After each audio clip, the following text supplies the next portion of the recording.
Well, on the one hand, I kind of hate it. He's a mass murderer who is committing war crimes constantly. So all of that accrues to why should we welcome this guy on a red carpet in the United States? On the other hand, I think the best path to a peace at this point has to go through Vladimir Putin. So if you have to bring him to the United States, and by the way I like to think of it anyway is he's been summoned to Alaska, a territory that Russia would dearly love to snatch back, but never will. He is on U.S. soil, and he is coming to see our president. So I'm kind of two minds. At the end of the day, if we want to get to peace, and I think we do, having the meeting here, I think works.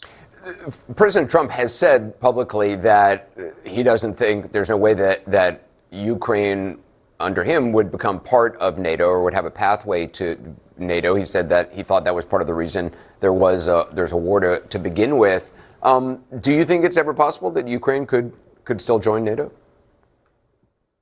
I absolutely do. You know, I get that question a lot, Anderson. Well, wait a minute, Admiral. You're a former Supreme Allied Commander. Why on earth would NATO want Ukraine into its alliance? Well, when this war ends, and it will end with a negotiation, much like the Korean War ended, Ukraine will have the most highly blooded, experienced, innovative armed forces in Europe.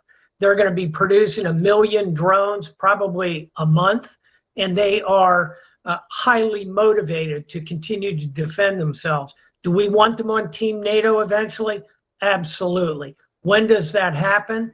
I could see President Trump's comment that won't happen on his watch, 3.5 years. I'd like to see Ukraine go into the European Union in the interim. And I think over time, Ukraine will end up in NATO. Final thought here.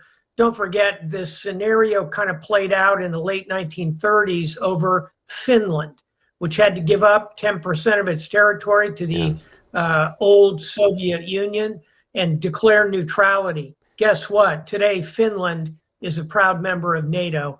Ukraine will be too eventually. I want to ask you about something you just said, because I think it's a really important point that maybe a lot of people don't really focus on, which is what is happening on the battlefield in Ukraine is the future of warfare, at least for the next 10 years or so before more AI advances. The drone warfare that's happening here, how behind is the U.S. in drone capabilities? And I'm not talking about Predators and highly expensive drones. I'm talking about, commercial drones that can be converted into, lead-dropping missiles. It seems like the innovations happening on the battlefield, to your point, Ukrainians are experts now in this.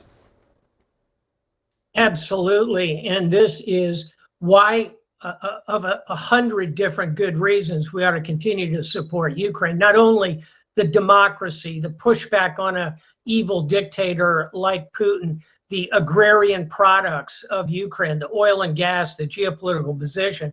Reason number 97 out of 100 would be experience in drone warfare, innovation. We are learning from them constantly. And by the way, we're not terribly behind in the U.S.